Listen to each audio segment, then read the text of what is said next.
Hi guys, welcome back to the channel. Today I've got the tank review for the brand new Italian Tier 8 Premium Medium tank, the Prototipo 6. Now if you do like the video, as always, don't forget to like and subscribe down below as it really does help out the channel. And yes, the Prototipo 6. Now funny story, this is the second time I've filmed a review for the Prototipo 6, and that's because, and you might be wondering why has it taken so long to get the review out for it? And that's because when it first came out, it was bugged. It had completely different stats to what were in its Portal article, which was the fact that it's supposed to have 320 alpha and a fairly decent gun, and instead it had 360 alpha and slightly worse stats on its gun and stuff like that. And I actually played it quite a bit with the 360 alpha, and then obviously they tried to fix it yesterday or Wednesday, and they ended up fixing the stats in the garage, but the tank itself was still 360 alpha and the same gun stats in the game itself when you played it. So we finally got to today, they fixed it today, and thus we're going to be able to get a review out for you for this tank. Now it's fully as it was. Spoiler alert, I preferred it with 360 alpha. I thought it was really nice to play with 360 alpha, whereas with the 320, it's a lot more... It's a very well-balanced tank. It's a pretty decent medium tank to play, but with the 320 alpha, if there's quite a few of the other tanks that you already own, is it as worth a pickup? Probably not. If it's a first-time pickup for you, if you're looking at medium tanks pick up at tier 8 and you don't really have any others, this is a pretty solid pick, realistically, as a support medium tank. The gun handling on it can sometimes be wonky, but on the whole it's pretty decent. The DPM is alright, the mobility's okay, the armor's not that great, but it's one of those that's got angles that can ricochet shots for you. On the whole, it's a pretty decent tank, and it's not that expensive either, which can be okay. But like I say, there is also one other thing that's going off for the Prototipo 6 at the minute, and that is the fact that for £8 currently, on the deal of the month, you can pick up the AMX 30, and that's £8 for you in the store front for World of Tanks Modern Armour on PlayStation and on Xbox. It's the deal of the month that they always do. Usually there'd be a DLC tab in the store, but it's not there at the minute. But yeah, so you can pick this tank up for £8, and this tank is very, very good and basically fills the exact same role as the Prototipo 6. So that goes against the Prototipo 6 as well. Whereas if it had 360 alpha like it did before, it could have had, again, that uniqueness that it's lost with the reduction of the alpha. But there we go. But like I say, on the whole, if it was to be your first pickup as a tier 8 medium tank, it's a pretty decent tier 8 support medium tank. So let's get into the statistics of the Prototipo 6. So as you can see, we've got a 50 km/h top speed with an 18 km/h reverse speed, 600 horsepower engine, which is 19.97 horsepower per ton ratio, meaning you do get up to that 50 km/h top speed. The 50 km/h top speed is a fairly average top speed for a just for a medium tank in general. 50 km/h would have been nice to, this is the type of tank that would have been nicer just to have more like 55, but there we go, it's got 50, which is again on that average range. The horsepower per ton, like I say, does mean that you do get there, though. 18 km/h reverse speed is very, very nice. 10% internal fire chances on the low end of internal fire chances, and it means that you are less likely to get set on fire in this vehicle. And generally, I think I've played nearly 40 to 50 games in this tank now, because I played a lot with it with the 360, and then it was like, oh, it's wrong. Yeah, and I've not really been set on fire that often in this. So we've got 35 degrees a second on the hull rotation speed, which means it does turn fairly quickly. Ground resistances do not hold the top speed back whatsoever. 350 meters of still concealment is not very good. This tank is not very stealthy whatsoever, so you really do kind of want to help it if you can with some crew skills. But yeah, on the whole, you will get outspotted quite a lot in this vehicle. 380 meters of view range is pretty okay for a tier 8 medium tank, and it gets fairly average. It means you'll be able to get up to about 480 odd meters of view range, which means you can spot for yourself quite well. It's just the fact that obviously you will get outspotted quite easily with the camo being so high. It's one of those things with this tank that it feels like the camo should be better than it is, but it really does get caught out quite a lot in terms of being spotted. You've got a 35 degree a second turret rotation speed, which is exactly the same as the tracks, so you might want to help that out with your crew skills if it does annoy you. You've got 0.61 accuracy during rotation, which is pretty damn good, but 3.5 accuracy during movement is really not that good, but you can knock that down to be pretty decent for yourself if you run all the gun perks and the gun stabilizer, and it's something that I would recommend, because otherwise this gun doesn't feel that great. You got 2.2 second aim time, which is pretty quick, which is good for when you need to aim in. You can get that down even lower, meaning it does aim in fairly decently quickly for this gun. It was slower before that, it was 2.4 with the 360 alpha, I think, so the gun handling generally was worse before then. And a 0.35 accuracy, which is neither accurate nor is it derpy. It's sitting on that middle ground where you're sort of starting to notice it derp more shots into the floor, but on the whole it can still be pretty damn accurate. You have 8 degrees of gun depression on this vehicle, which is flexible. just like most of the other vehicles, it's pretty flexible. It means it's pretty nice on a ridgeline. It's kind of where it wants to be. It wants to be hull down, limiting the amount of tank that people can shoot, because the turret armor on this vehicle isn't that good either, but it's enough. It's enough that when you're hull down, you can ricochet shots off the turret front against tier 6s and 7s. When you're going against tier 8s, 9s, and 10s, they will start to go through your turret front quite easily, but because of angles on the turret, it's enough that occasionally you can ricochet shots off of it. 20 degrees of elevation means that you don't struggle to look up, which is okay. We've got 1866 DPM, which is 10.7 second reload, which is a little bit slow on the reload. But generally, when you get it up fully kitted, it's 2.5k DPM. And for 300 alpha vehicles, 320 alpha vehicles, it's not that bad. That's pretty average in terms of DPM for those kinds of alphas. We've got 224 penetration on the standard AP, with 268 penetration on the premium APCR. 105mm of penetration on the HESH round, by the way, is beautiful. That HE round, do not sleep on it. It is very, very good, and it will really tear apart the lightly armoured vehicles very easily, and also light tanks. It likes to go through light tanks. So use that as you will to up your DPM, essentially, to hit for 420 instead of 320, and hit way harder. The HE round is very, very good. Your velocity is 1,030 meters a second on the standard AP, with 1,320 meters a second on the premium APCR, which is fantastic. 880 meters a second shell velocity on the standard HESH round, which means the HESH is way slower than the standard AP and the premium APCR, so bear that in mind when you are loading it to fire at targets at distance. You'll have to give a lot more lead. And then in terms of silver bonuses, this does have a 150% silver bonus, which is pretty decent. It does make decent silver as well, depending on your matchmaking, because obviously if you get tier 10 matchmaking, you have to fire a fair bit more premium rounds to be able to pen things, but 268 is great. You will go through most tier 10s with that, which is, yeah, delightful. Penetration is not really too much of a problem with the Prototipo 6, which is definitely nice. So let's have a look at the modules. So as you can see, that's where the engine block is on the vehicle, meaning if you take a shot in that back end, likelihood is you're going to get your engine damaged. Like I say, with the internal fire chance, I haven't really been set on fire that often in this vehicle, so that's not too bad. That's where the ammo racks sit. When I have been shot in that center mass quite low on this tank, it's quite likely that I actually end up getting tracked and ammo racked, which can be pure pain. But they aren't the easiest things in the world to hit because they're a lot lower. If they shoot you high in the side of the turret or high in the hull, generally they won't ammo rack you. And that's where the crew sit, generally.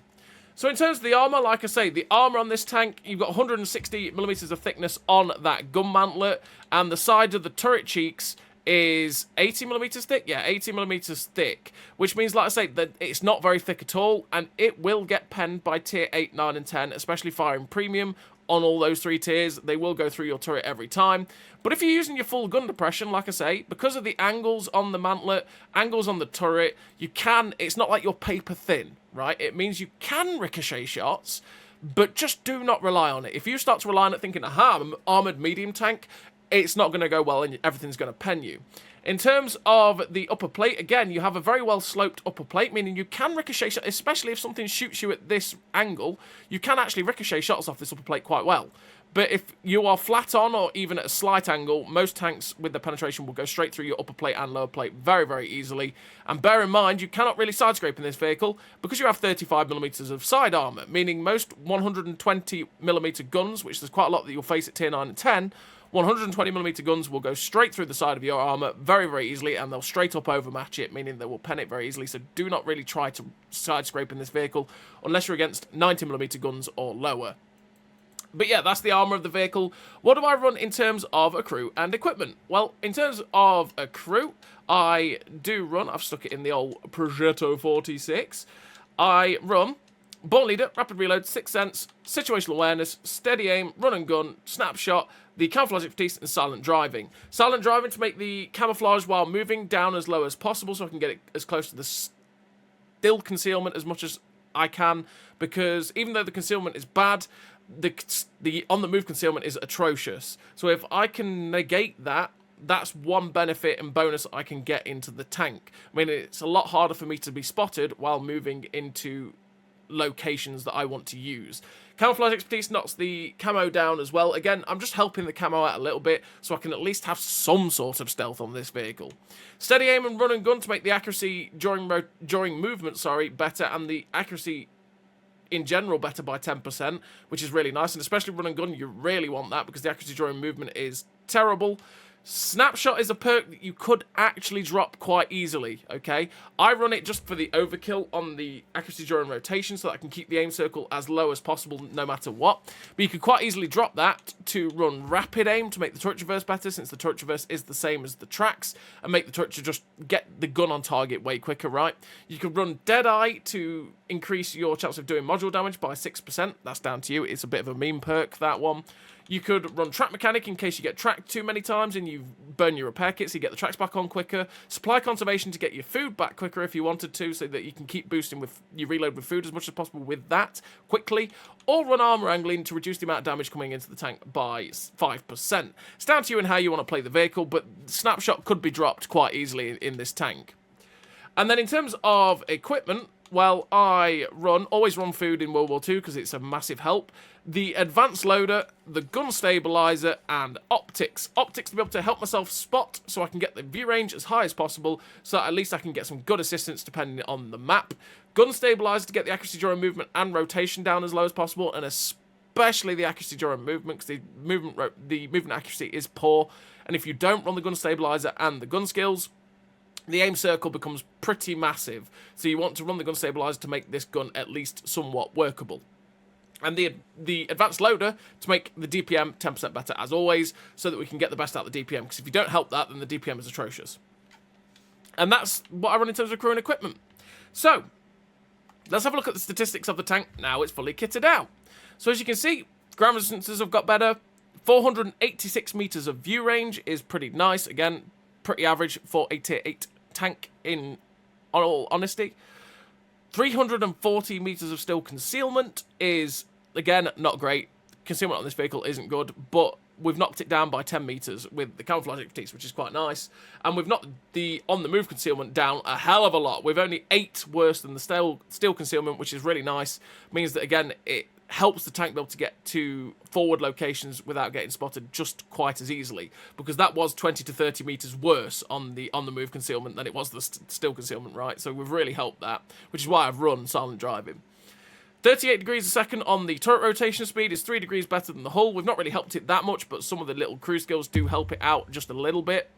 And then we've got 0.32 accuracy during rotation, which is so good. Accuracy during rotation is perfect on this vehicle. Again, it's why I say you don't really need to run Snapshot, because it is already really good, and it will go even lower even without it. We've got the 7.51 second reload, which is 2.5, nearly 2.6k DPM, which again, like I say, for this kind of alpha is pretty good. We've got 0.28 accuracy at 100 meters, which is nice, with a 2.0 accuracy during movement, which again isn't the best in the universe, but it's a hell of a lot better than the 3.5 it was. And a 2.03 second aim time, meaning even though, well, we've limited how much the aim circle is actually going to bloom out, and it does aim in fairly quickly as well, which is quite nice for the Prototipo 6. But yeah, on the whole, like I say, it's a fairly well-balanced medium tank. It can be a lot of fun. If you've experienced other 320 Alpha medium tanks, you'll know exactly what to do with this thing. Like I say, it's one of those tanks that, if you already own something like the CS52 Lease, which is very similar, it's just got worse penetration, or the Lance and C, or the AMX 30, you'll know exactly what the Prototipo 6 is about. And like I say, with the fact that the Alt Proto AMX 30 at the minute is only £8, or whatever it is in your local currency, as a deal of the month, in the console storefront for it, that's worth the pickup, because it is a very nice medium tank, the AMX, as it's got very similar DPM, it's got good penetration, good shell velocity, good accuracy, the accuracy during rotation and movement's worse, but good aim time, and it's got very good top speed at 65 kilometers an hour, similar camo, similar view range, right? It's a very similar tank, but for £8 you can't go wrong with that. And it's got pretty decent armor on the turret front as well, which can be a lot nicer than the Prototipo 6, as well as having 11 degrees of gun depression, which is extremely flexible. But yeah, so that's going off at the minute. But like I say, if you're going for your first purchase on a vehicle, you can't go really wrong with the Prototipo 6. It's a fairly standard, average, balanced medium tank. So what I'm going to do now is show you some replays in this vehicle, show you how it handles. You'll see what I'm on about. Like I say, this gun sometimes can be a bit wonky, and you sit there going, really? That missed gun? Okay, sure. And then it hits some shots that you go, alright gun, whatever you say. So without further ado, everybody, I'll see you in the replays. So here we are in the replays with the Prototipo 6, and this first game we are on this map, which is Liberty Falls. Pretty nice matchup on Liberty Falls, and this is going to be a fairly average game for the Prototipo 6, and the reason I liked this replay especially, even though the score isn't that good, is it really shows off the gun. Yeah, the gun, like I say, it's not on the derpy end of base stats, but it's also not on the accurate end of base stats, which means that generally it likes to miss. And you sit there going, how did it miss that? But then it hits shots that you sit there going, I missed the shot earlier, but I hit that one. Like, really? Okay, tank, sure. So on Prototipo 6 on Liberty Falls, we're going to go to position at F1, because look where our light tank is already. He's pushing very aggressively, which I can't recommend. I'm not going to recommend you do anything like that LHMTV is doing there, because he's going to die very fast. But he's telling us exactly where the enemy team is, meaning we know what we can do. So we see the Yahtzee. I think maybe I can track and pan the Yahtzee there, but not quite at that angle, so we only track the Yahtzee. This time we're going for that lower plate shot, and in fact we went through his upper plate and hit him for 307. And that's kind of where I preferred the 360 Alpha on the tank when it came out on Tuesday, because it was quite nice to have that 360 Alpha, because when I was hitting them, I was chunking tanks. It felt nice for a fairly mobile tank with gun handling that was okay-ish, with pretty decent DPM for that kind of Alpha as well. It was just quite nice to have, because it felt like you were truly hitting people with it. You were hitting them for between 320 and 420, and the rolls were quite nice. It was consistently chunking people, and when you were against tier 9s and 10s, it felt like you sort of had really some sort of impact for when you get those sort of shots that are one-offs, right, where you just catch a shot at someone as they're crossing a road or something like that. And it felt very, very nice, whereas 320 feels more middle of the road. The DPM, or should I say the reload increase, is definitely nice, and the gun handling is definitely a wee bit better than it was at 0.38 accuracy. But I don't know, I just feel like it lost some of its uniqueness when it switched over, and it just disappointed me a little bit, especially when I was playing this one, because I was like, oh, I kind of preferred it the other way. Does that mean it's a bad tank? No, I say I feel like it's perfectly well balanced. I feel like it's perfectly capable as a vehicle. I just preferred it the other way. It is what it is. But I digress. We are currently trying to chunk APCR rounds through the side of the turret there of the T28 prototype, because what you want to do is aim for those cheeks, and that's where you'll be able to pen it. But 224mm of penetration is not going to go through the turret face of a T28 prototype. 268 penetration APCR rounds will, though. But we did bounce a fair few shots. Now going for the Pershing, and again, 268 pen APCR rounds. Oh, what was that gun? What was that? How did that... I mean, if I bounced on the Pershing, I'd have been like, oh, okay, RNG. But the fact that I missed that completely is like a real thing. And we missed a couple of shots on the lower plate, the Tiger 2 as well, that was like, really, gun? Did we have to? So we go for the tracking shot there on the Emil 1, because I'm like, people, feed me tracking assist. I knew that if I, because of the amount of team I had with me, if I tracked him, I was going to get a lot of assistance. Unfortunately, we took a big hit, though, from the Yahtzee behind us. I did expect the Yahtzee to die, but sadly he didn't, which meant that he put a big shot in. We're now going for the Panzerjäger. We're at 1601 damage with 1439 assistance damage. And I want more. I want to try and get some more shots into this Panzerjäger, who is running away. So we can't quite get a shot at him. Someone bounces off the medium tank to my left. So we put a shot into the side of the Panzerjäger, which tracks him in place. And I was really hoping he'd kind of get shot there, but he doesn't. There's a Ragnarok and an SU-100 M1 at the bottom of the road, which are going to be a bit awkward. So we've still got the APCR in, which means we can go through the superstructure of a SU-100M1, and we're just aiming for it. There we go, 332, and that's what I'm talking about with the Alpha, right? If I had 360, I'd have killed that guy. But there we go, anyway. So we try to hit the shot there on the move, on the SU-100M1. We missed the shots on the lower plates of the Tiger 2, right, where it was mostly aimed. We missed the shot on the side of that Pershing turret. That one goes in. It's like, thanks RNG, really great. Although we did get lucky, because we should have died there. The Raggy should have absolutely killed us. But thankfully, he missed his shots, and we got away with it, and we lived to tell the tale. We put the shot through the turret front of the Ragnarok as well, finishing him off, securing our third kill of this game, and about 2.3k damage with 1500 assistance, which is, again, fairly average result for a tier 8 medium tank. It's not the best result in the world, but I just felt like this showed off some of the strengths and weaknesses of the tank, where, you know, the DPM's not too bad, you keep hitting people, the penetration's quite good. And your mobility's okay. I mean, 50 kilometers an hour right now. We're trying to chase down the last 2 light tanks. It's one of those tanks, though, that with the way the armor is and the way that the gun is, the DPM, and the just general shape of the tank, especially since it's more of a leopardy type tank, it feels like at least the mobility should be a little bit better, or the camo should be a little bit better. It's one of those ones. But yeah, on the whole, I don't think it's too bad of a vehicle, but we are currently chasing down those last 2 light tanks. It's like, here, light tank, I want your hit points. So we see the 1375, and the shot drops low, which means we missed that 1375. The Tiger shock drives in front of us. The IC-152 shuts him down, and the GW Panther gets the 1375, meaning that that's the end of the game there for us in the Prototipo 6. Finished with 3 kills, 2.3k damage, 1500 assistance, the second class, that 1478 base XP, which again is a fairly average game there for a tier 8 medium tank. And now we're on to the second replay. In this second replay, we are in a tier 10 matchup on Abbey. And what I want to do on Abbey is try and get into the center of the Abbey, but because it's tier 10 and we don't have, well, we have fairly average mobility for this kind of tank at 50 kilometers an hour, I'm going to be very careful about getting up that middle road, because there's a lot of tanks that could probably get there a little bit quicker than us. So we're anticipating there's going to be a medium tank or two try and get up there, and possibly a light tank. So we see the light tank going up, and there's a Brask and a T95E6 at the end of the road. There's no point risking that. They could quite easily take a lot of our hit points away. Sadly, we aim at the Brask's turret, and the shot just goes high, meaning we didn't hit him. He hits the floor. We put a shot through his lower plate there for 353. That's quite a nice roll. And we take some more hit points off him for the Fraternity to be able to get him. And we hit another 350 shot. Oof. As we got a shot through the cupola there of the T95E6. The CS52 lease goes up, so we hit him for 325.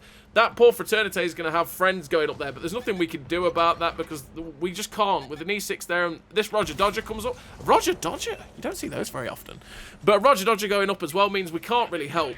We really need the TDs at the back, which is why I pinged it. I was like, help me, TDs, help me!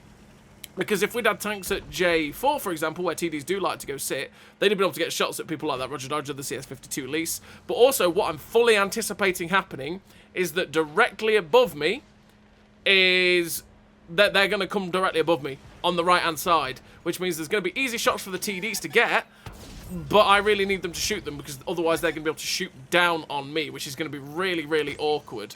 But I was double-checking the map, sorry, the team listings to see what had died, seeing what the Fraternity had actually managed to wipe out. And then we noticed the Roger Dodger's coming down. It's like, hello, Mr. Roger Dodger. So we put a shot centre mass with the RBRT, which damages his Amarak. He repairs it. So I'm thinking, right, shoot him centre mass again. There we go. We damaged Amarak. We knew because we damaged his Amarak in the first place that hitting him dead centre, like in most other German vehicles, by the way, is going to damage the Amarak. We take a big hit from the middle, and now I'm just trying to dodge this Roger Dodger's gun, and we finish him off. We're going to keep the Roger Dodger between me and the Asterion and the heavy tank that's in the middle next to him as well. Try and get the RBRT in while we're using the cover of the dead Roger Dodger, but waiting until we get unspotted to get back to the safe location we were in a second ago, because we can get shots onto that 2-line road from this position in the middle, which is what we're trying to do. We're trying to get shots into the AVRE and stuff to help our friends. We get lucky there that the Death Star ends up missing us, and we get very unlucky with the shot on the side of the Death Star there that does track damage only. It's like, really, game? Oh, okay, sure, thanks. But I'm just going to stay here, because again, I can shoot the AVREs if they pull back. I can get a shot at the Death Star if he gives me a shot. There we go, straight through for 291, and we're up to 3k damage with 123 assistance. But we've got to be very, very careful, because we don't want to die to that Death Star. And again, I know if those AVREs pull forward and attack that Chaug, I will have shots at the AVREs. I'm just trying to see if I can see that Death Star. I can't. So I'm very much hoping that the Chaug will end up pulling back, which is why I ping the fall back. Because if they fall back, again, I will be able to get shots into the AVREs as they push them. Death Star gets spotted, but I realise, okay, the Death Star's back where I can't get him. The AVREs are pushing, so we're just waiting for it. There we go. We get the tracking shot in and the pen. Hopefully he'll stay there, but sadly he repairs it, and the AVREs just go full send forward. Because they're in a platoon, they must have known that I shot them in the side, and they've gone, nope, just keep driving and get away. So we're trying to pull up into a position now where, again, we can try and get shots in. So we get a shot into the back of the AVRE, because, again, I know I can get shots into that line from this position. But just in time for him, he gets himself out of my shot. And I decide, okay, the CS52 lease is the one that's going to die now. We get spotted as we come up though, and it's like, what was that? Okay, we really need to get in the middle because I thought maybe the AVREs was turning to look this way, but the AVREs have actually just kept driving on into the lower road. So we load the APCR in case we actually manage to get there to get after the AVRE and the Chaug, but the likelihood is with our team closing in that we're not really going to get there. And it's not going to help that also when we're going down into this little area here, I go, oh, I thought I could get out between those two buildings. No, I can't. Right, I'm lost in in destroyed suburbia. It's a real problem. So we're going to try and go up that lake road at or the little road next to the lake / pond or whatever it is at J3. Try and get up towards the Chaug and the AVRE, but spoiler alert, we're not going to get there because the AVRE gets shut down by the Grill 15. The Chaug is being closed down by tank destroyer, heavy tank, medium tank. So we're trying our best to get there, but the CS63 ends up finishing him off. And we had a pretty damn nice game there, realistically, for a Tier 8 and a Tier 10 game, especially on a map like Abbey, where it's really awkward. And finished with the victory, 1 kill, 3.6k damage, 379 assistance, the first class, the Confederate, the Sniper Medal, with the 1588 base XP. A pretty damn nice game there for the Prototipo 6 on an awkward map, in an awkward matchup. Just show him what you want to be doing. We should support him. You don't really want to be the focal point of an attack. You don't want to be the focus of the enemy team because you don't really have much armor. And as you've seen so far in the first 2 games, as soon as anything sneezes at you, generally they pen you. Occasionally you can get a nice ricochet off the turret if you hold down, but generally do not rely on the armor as it's just going to go poorly for you in that regard. So we're on to the third replay, and this third replay we are now on this map, which is Cliff. And on Cliff, what I want to try and do is get to the position at E6, and then I can shoot at the people that cross up the HJ line and try and go around the lighthouse. Because that way you can get some easy free shots, you can go hull down, which means that they have very awkward shots at your turret, and also you can have camo with those bushes on that ridge line. But first, as we're getting up this way, there's a Bulldog that's YOLO'd up onto the top ledge. Unfortunately, we missed the first shot because, well, poor aim. Second shot goes through the upper plate, and it's like, well, this man's penning me, isn't he? He does pen us, put him down, well, he gets put down to a 1-shot, and the Dragon finishes him off. There's a King Dragon at F5, but I'm not too worried about that. I want to try and spot and see what is going to try and go around the cliff. So we find a KV-4. We put a shot into the side of the KV-4, but 224 penetration is not quite enough for the side of that guy at that angle. We do get a shot into the side of the Caliban, though, which is quite nice, because the Caliban's fairly easy to pen, especially side on. Gonna see if I could get a blind shot into him, but nope, side of the KV-4, perfect. Tracks him in place as well, which takes away a lot of his momentum, meaning we can try and get another shot in. The Caliban stays still, which means we get a nice cheeky shot into his side. Thankfully, just about missing that Hesh round. That could have been quite painful. And now the KV-4 is driving sideways on. You can see me waiting to hit that back end of the KV-4. Why was I waiting for that shot? Because the KV-4 likes to get set on fire, number 1. And number 2, I could also try and track it if I hit that back end. Unfortunately, we neither set it on fire nor did we track it, but we did pen it, so we'll take it. But yeah, if you aim in for the back end of a KV-4 like that, just like on the KV-3, just like on the ST-1, just like on a lot of the Soviet vehicles, if you're hitting that back end, that's where the engine blocks are going to be. And the likelihood is if you hit that engine block because it's Soviet, it's likely it's going to burn, which is free damage at the end of the day, and that's always quite nice. And it can also finish the tank off as well. So now I've decided this King Dragon he's outstayed his welcome. So we put a shot through the drive wheel of the King Dragon, tracking him in place. Also damages his ammo rack. And we've got fairly similar DPM, but he actually ends up getting ammo racked again, that poor King Dragon. But we really needed to get rid of him so we could progress this fight on the top end. Our team is really moving in down the 1-2 line, meaning we really want to push in to spot their campers at J1-2, who are already starting to get spotted. Because if we start to spot that, we might be able to get some decent assistance damage. So I was really hoping to get rid of the Caliban, because the Caliban could really hurt us if he decided to. But that Caliban's there. I decided, okay, I'm just going to leave that. We're going to push over to try and get some shots into these guys, because look at them. They're all hanging in the breeze. So we see the STRV. We try and track and pen the STRV, but sadly we only pen it. And we're up to 2.8k damage. And while we're not being looked at, we may as well take the opportunity to put more shots in. So we put another shot into the side of the STRV. The reason I was aiming for the STRV is the moment that guy gets unspotted, he is going to be a royal pain to actually spot. Same as that Iron Rain. So if we can get rid of the stealthy tanks first, great stuff. Because then we can start focusing on the tanks that, well, they're already spotted. They're really easy to spot, like the Concept 1B, like the Skoda T56, and that TVP VTU.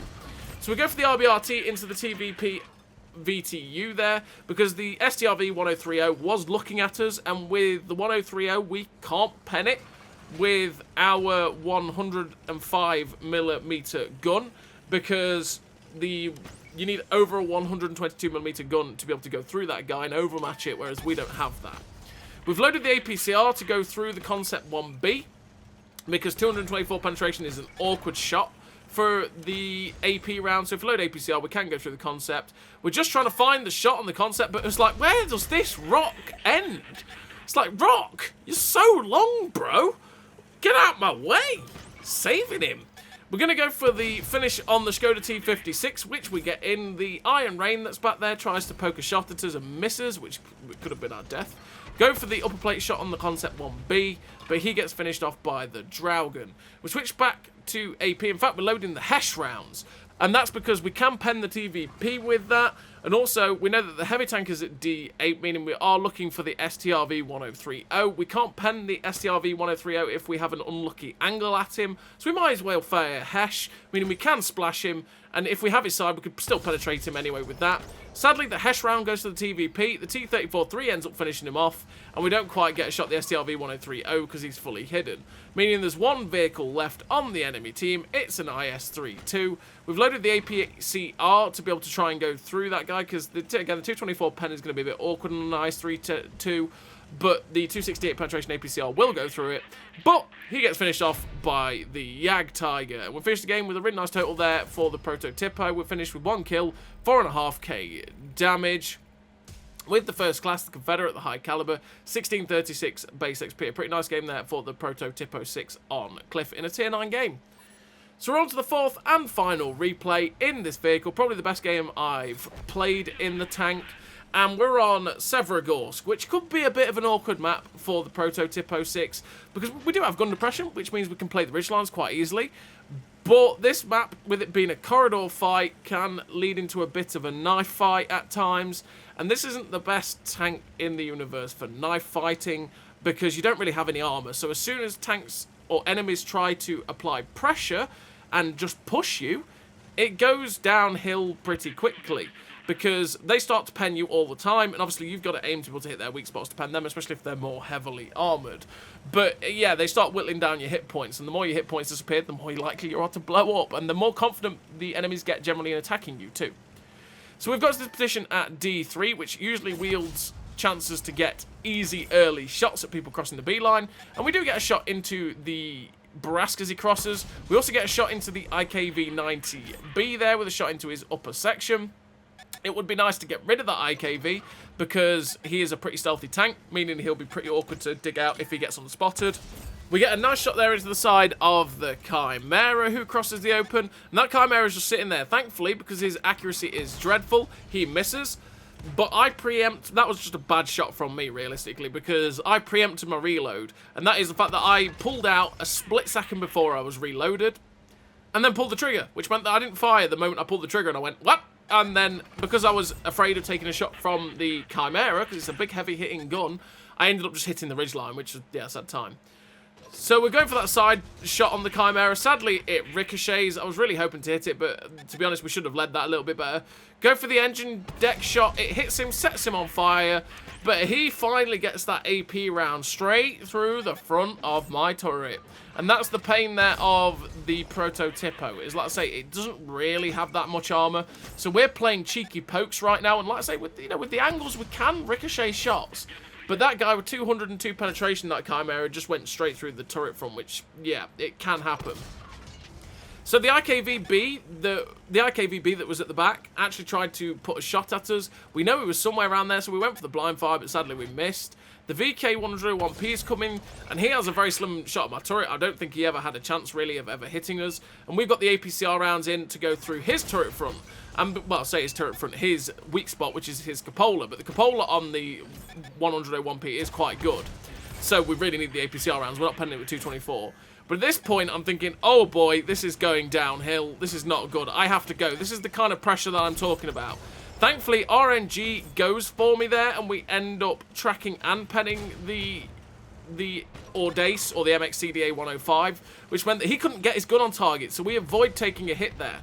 But in that scenario, we were just going to die, because there was too much pressure, there was not enough health, well, not enough help, I should say, and we don't have enough health to be able to take on that many tanks in our paper-thin armoured tank. Especially with Sturmpanzers that were coming after us, and they'll just delete us in 1 or 2 shots. Well, with the HP we've got, they will kill us in 1 shot, so we couldn't stay there. It was just an untenable position, so we had to fall back. If we'd had a little bit more help and support, we could have probably stayed there and fought them off on that ridgeline, but this was the best thing to do for our tank. Sadly, it means the VK's a bit in a rock and a, well, he's in a rock and a hard place, but we are just waiting for the enemy tanks to finally push round the corner so we can get shots into them.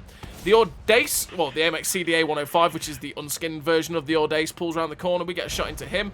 It'd be nice to get rid of the Audace or the Sturmpanzer, which the CDA 105 does get shut down, which is good.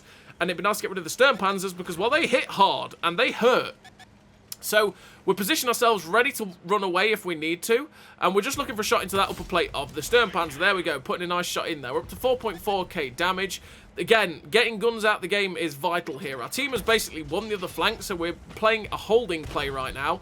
As much as we can get rid of the Sturmpanzer and get rid of these mediums, well, the medium's gone in the Chi-Ri now, but as long as we can get rid of these Sturmpanzers, it'll be fine. So we're loading APCR. Why? Because the AP will not go through the superstructure of a Sturmpanzer. APCR, as long as we don't hit the gun mantlet, will go through. So we're just looking for that awkward shot into him. Unfortunately, we hit the gun mantlet. A little bit of bad aim there. We should have aimed a little bit more to the left, and we would have got rid of it. That's the shot we're looking for right there, into that Sturmpanzer, getting rid of him. I'm like, Mr. G-Saw, get rid of the Sturmpanzer. There we go. He fires at our friend. Oh, that's bad RNG. We end up aiming at the upper plate, and it hits the side skirt, I think it was. That was just a bad timing moment with the RNG there, but that means we can't put him down to a one-shot, which is what we wanted to do. But the Sturmpanzer's turned around. He's fully ignoring me in the G-Saw now. So we put a shot into the back of the Sturmpanzer there, switch to AP because we don't need the APCR anymore. The Sturmpanzer shuts down the E25, but we get the finishing shot into the Sturmpanzer. I mean, there's only 1 tank left. It's the VK101P, but he gets clipped out by the G-Saw 1008. We finished the game with a really nice total there for the Prototipo 6. We finished with the victory, the 3 kills, 5.1k damage, 177 assistance damage, the ace tank of the high caliber with the 1914 base XP. A really great game there for the Prototipo 6, which, like I say, it's a pretty well-balanced medium tank. I was about to say heavy tank there. A pretty well-balanced medium tank. You can have fun with it. If you've played any of the other 320 Alpha Mediums at Tier 8, you know what this tank is capable of because it's very similar to those. But like I say, the AMX Alt 30 Proto is currently the deal of the month for £8, and I think that tank is just as good, if not better than this vehicle, and that's a great deal. So as always, everybody, thank you very much for watching. I'll see you next time.